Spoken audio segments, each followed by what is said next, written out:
seconds. Wala, nalunod na tayo sa lava kanina eh. Hindi na tayo nakapunta sa higher ground. And dalawa lang yung nakasurvive. Pero, wait, what? Saan ba yung pwesto ko dito para makapag-survive and makapag-build ako? Teka lang, kahit saan ba tayo mag-build? Siguro ito yung plot ko. Ito ata. Ay, hindi! Empty. No! Saan ba yung plot natin? Meron na lang tayong 80 seconds para mag-build. Ay!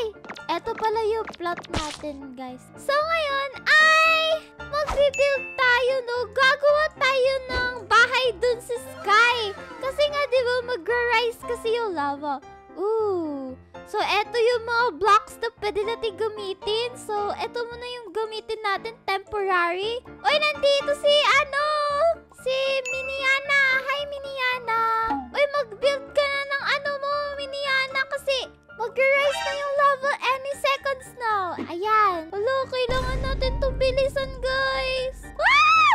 16 seconds na lang! Kailangan pa natin mag-build ng sobrang taas nito. Ayan, liko ulit tayo. O, yun na nga, guys. Giant triple tsunami is coming. Take over and hide. Hala, ang taas ng isang tsunami, guys! Wait lang! Ah! Talon! Oh no, maabutan kaya tayo ng isang tsunami? Oh no, maabutan nga tayo, guys. Take over, take over. Mamamatay tayo, guys! Ayun, malapit na yung isang lava, no? Makakapagtago pa tayo. Antayin na muna natin na, makita natin yung isang lava. Uy, pwede pala yun. Pero yan, mag-take over na lang tayo. Ayan. Ayun! Sana hindi tayo ma-deaths dito! Ayan, mamamatay yung lalaki dun sa malayo. Uy, what? Hindi siya namatay dun? How? Uy, nahulog siya. Hindi siya namatay pero nahulog siya. Ayan, wala ng lava, guys. Grabing triple lava yung tsunami. Tanggalin na natin itong nasa baba. Kasi, meron na lang man tayong 20 seconds na mawala tong lava. Kasi na-survive na natin yung triple tsunami. Wala ng tsunami dun, oh. And mag-continue tayo mag-build. Ayun, nakikita ko na yung ground. Eh, nakasurvive tayo, guys. Si Miniana hindi nakasurvive. Nandun siya sa baba, oh.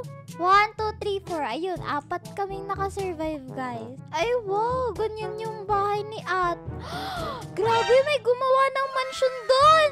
Galing. Ako dito, gumagawa ng parang basta ganito, papunta sa taas. Siguro hanggang dito na lang yung natin. Pag-build natin papunta sa taas. And yung gagawin natin ngayon is mag-build tayo ng surface. Ito mukhang sand na lang yung gamitin natin, guys. Ito, oh. Ayan. Yan yung gagamitin natin bilang ground. Buti pa dito, madali mag-build. Like, madali lang talaga siya mag-build. Hindi ka mahihirapan. So, gagawa tayo ng malaki dito na surface, no? Malaking surface dito. And then, if we fill in natin, may lava na naman sa malayo, guys! Oh no!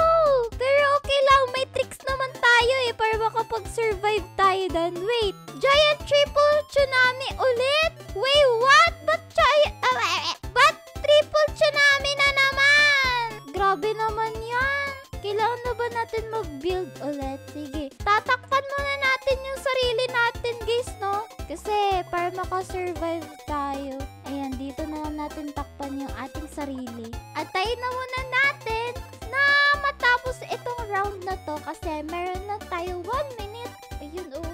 Uy, di pala tayo inabot ng isang tsunami. Ay, dumaan na pala yung pangalawang tsunami na pala yun. Tapos ito yung pangatlong tsunami. The biggest one. And kapag dumaan na to, ay magbibuild na tayo. Oh, grabe. Laki talaga ng tsunami. Posible naman na hindi tayo makakasurvive dito. Kasi nga, lava tsunami.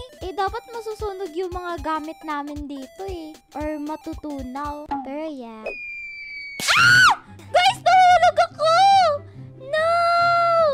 Nagbibuild ako, Wala na. Hindi tayo nakasurvive dun, guys. Kahit 10 seconds na lang yung naiwan. Ayun, wala nang lava. Pero sige lang, patuloy na lang natin yung, yung pagbibuild natin. Ayan guys, natapos ko na yung surface. Meron pa tayong 40 seconds para mag-build tayo ng walls natin dito. And yung gagawin kasi natin is magbibuild tayo ng bahay. Gusto ko sana ito na wall kaso kailangan natin ng 50 bucks in order to use this block. Kaso wala tayo nun. Kulang tayo ng 15 pesos para mabili natin. Gagamit na lang tayo ng mga temporary blocks. So, gagawin lang nating simple yung bahay natin, no? Ayun na yung lava ulit. The lava is rising. Get to the higher ground. Sana hindi tayo abutin ng lava dito kasi nag-rise yung lava eh. Pero mas mabuti pang takpan na lang natin yung sarili natin. No! Hala! Delikado pala tayo dito! No!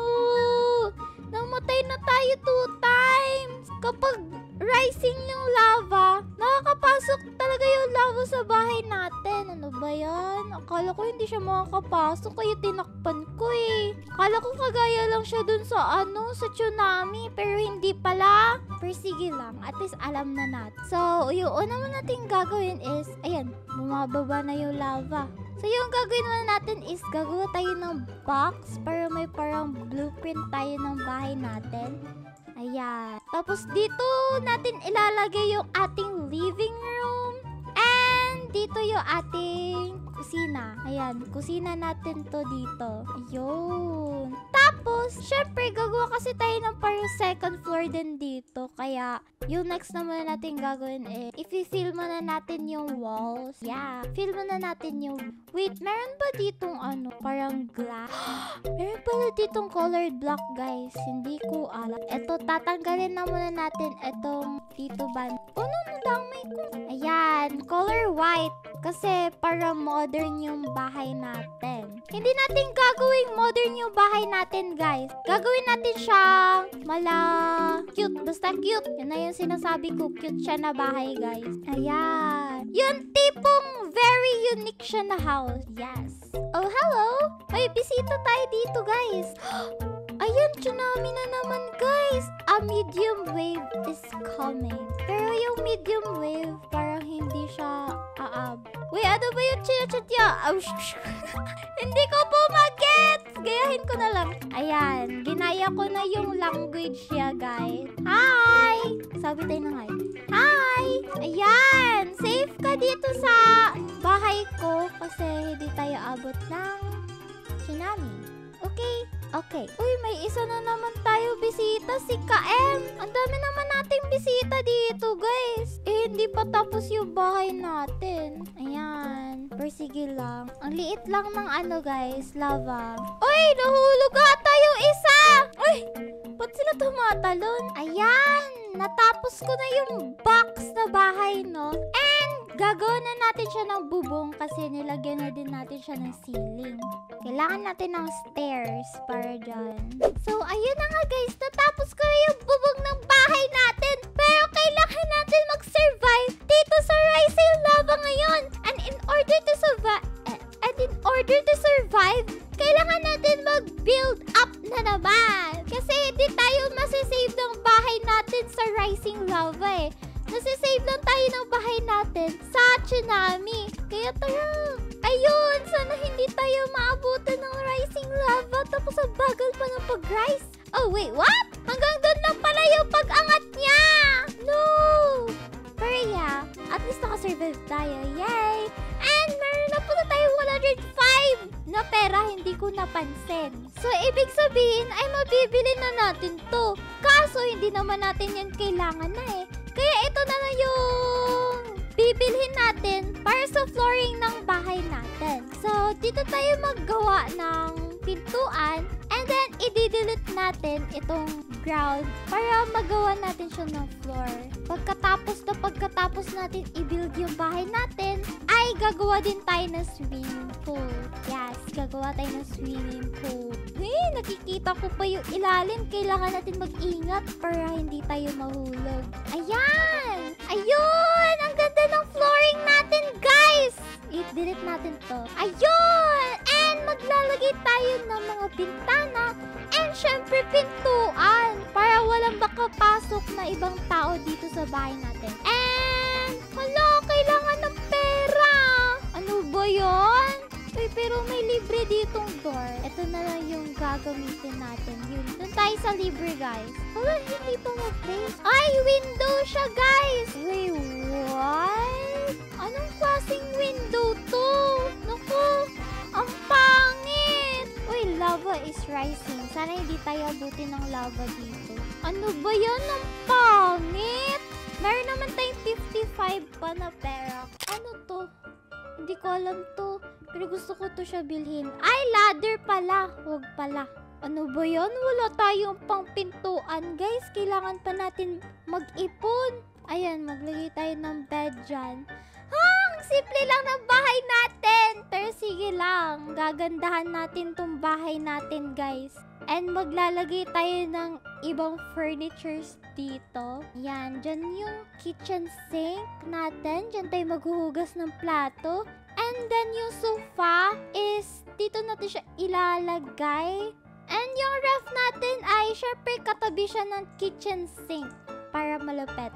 Ay wait, dapat dito yung kitchen sink natin. Yan, dyan natin siya ilalagay.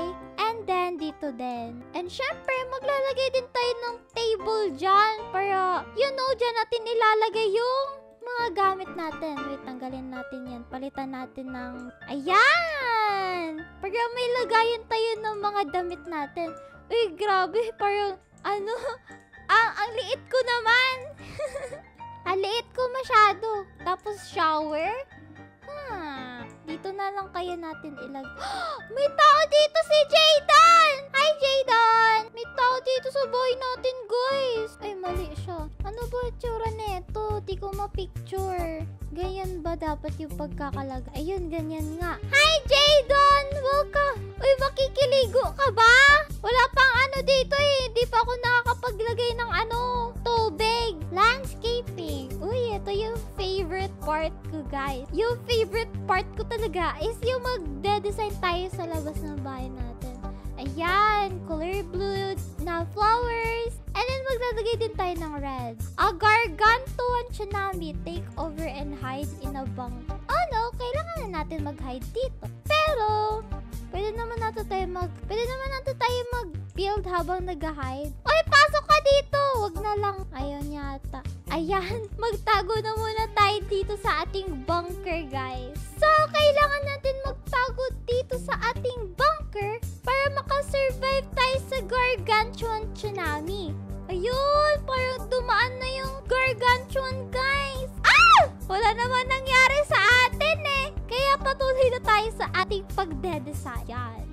Magbibuild tayo ng puno dito. Dito natin i-build yung puno. Maglalagay tayo dito ng madaming puno, guys. Ayan! Panis! Sobrang ganda na ng bahay natin. OMG. Ayan! Ang ganda! Maloforest vibe! And, ayan, maglagay din tayo ng mga flowers sa paligid. Para sobrang ganda talaga ng bahay natin. Pero pag bumisita sila dito, wow, ang ganda naman ng bunker mo. Uy, ayoko bilhin yan. Bibili tayo ngayon ng door, guys. Kasi meron na tayo 125. And yung pinakamura nilang door dito is 100 pesos lang. Ayan. May door na tayo. Makakasurvive na talaga tayo dyan. Pero wala tayong bintana eh. Yan yung problema. Uy, ayan o, may bisita tayo, guys. Hi, nagustuhan mo po ba yung bunker ko? Kasi sana nagustuhan mo. Ano pa ba yung madedesign natin? Diba sabi ko kanina, magbibuild tayo ng swimming pool. Ayan, eto tubig naman to eh. Mukhang tubig. Kaya gagawa tayo ngayon ng swimming pool. Gawa sa tiles. Ayan, ano ba yung gagamitin natin? Ay, eto na lang. Ayan. OMG, may pa-swimming pool pa talaga si Linlin. Yun yung sasabihin nila kapag pumunta sila dito, guys. Ayan. O, diba? Masyado tayong maliit sa ating swimming pool. Yun. Whee! May pa-swimming pool tayo, guys. ang ganda. O diba, ang ganda na ng bahay natin. Nagkakaroon tayo ng mga bisita, guys. Hindi ko na alam kung pang ilang bisita na to si Cassandra eh. Pero welcome, Cassandra, sa aking bunker na bahay. Eh, meron ako swimming pool dito, Cassandra. And rising lava. Sana hindi kami maabutan dito ng rising lava. Ayan, nagustuhan ata ni Cassandra yung ating swimming pool. And yan, abutan kami, guys. No! So, yun na nga, guys, no? Sana nagustuhan niyo yung bahay natin dito sa Build to Survive the Lava. And nagustuhan niyo ba yung bahay ko, guys? Comment nyo nga. And anyways, so kung gusto nyo pa ng ganitong klaseng video, ay click nyo lang po yung video sa screen nyo. At kung nag-enjoy kayo, ay mag-iwan kayo ng like and also mag-subscribe! Maraming salamat nga pala sa panonood at kita ulit tayo sa susunod na video ha. And by the way, thank you dahil sumama ka sa adventure.